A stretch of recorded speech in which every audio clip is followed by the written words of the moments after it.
پیارے بچوں، کیا آپ جانتے ہیں تاریخ میں ایسا بدبخت بادشاہ بھی گزرا ہے جس نے کعبہ پر حملہ کیا تھا، اللہ کے گھر پر حملہ کیا تھا۔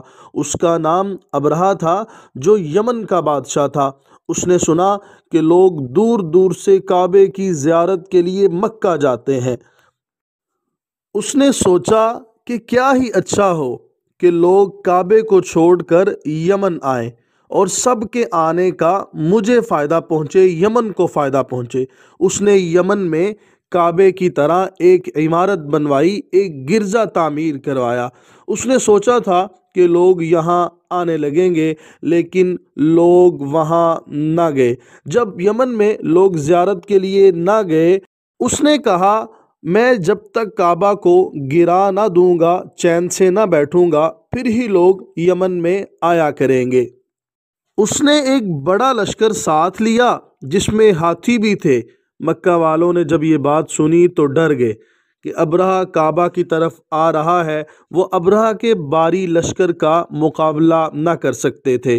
مکہ والے مکہ چھوڑ کر آس پاس کی پہاڑیوں پر چلے گئے، اور ہمارے نبی صلی اللہ علیہ وسلم کے دادا عبد المطلب اللہ سے دعا گو ہوئے کہ اے اللہ، اپنے گھر کی حفاظت فرما۔ ہمارے پاس نہ اسلحہ ہے نہ لشکر، تو ہی اپنے گھر کی حفاظت کرنے والا ہے۔ اگر تو نے اس کی حفاظت نہ کی تو کل تیرا یہاں نام لینے والا کوئی نہیں ہوگا۔ ابرہہ نے جب کعبہ کی طرف لشکر کشی کی، مکہ کی طرف بڑھا، تو اچانک ہزاروں لاکھوں ابابیل چڑیاں اس کے لشکر کے اوپر منڈلانے لگے۔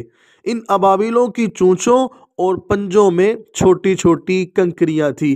یہ کنکری جب کسی انسان کو لگتی، جب کسی حملہ آور کو لگتی، تو اس کا جسم پھٹ جاتا اور وہ تڑپ تڑپ کر وہیں ختم ہو جاتا۔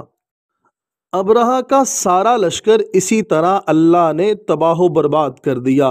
مکہ والے جو پہاڑیوں پر چلے گئے تھے، انہوں نے یہ حال دیکھا تو بولے اللہ اپنے گھر کی حفاظت کرنے والا ہے، کسی کی کیا مجال کہ کعبہ کو گرا سکے۔ ابرہہ کے لشکر میں ہاتھی بہت تھے، اس لیے قرآن کریم نے اصحاب الفیل کے نام سے ان کی طرف اشارہ سورۃ الفیل میں اسی واقعہ کو بیان کیا گیا ہے۔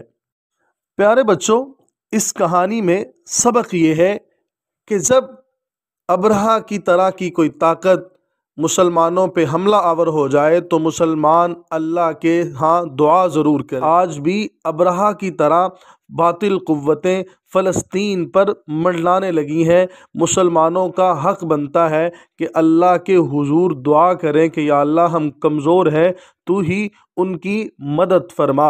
اور دوسرا سبق پیارے بچوں یہ ہے کہ کبھی بھی اللہ کے گھر کی دشمنی نہ رکھیں۔ آج یہ جو مساجد ہمارے محلوں، آبادیوں، ہمارے شہروں میں نظر آتی ہیں، یہ اسی کی شاخیں ہیں، کعبہ کی شاخیں ہیں۔ تو مسجدوں کے ساتھ دشمنی نہ رکھیں، اور مسجدوں کو جو لوگ آباد کرتے ہیں، اللہ کے ولی ہیں، ان کے ساتھ بھی دشمنی نہ رکھی جائے۔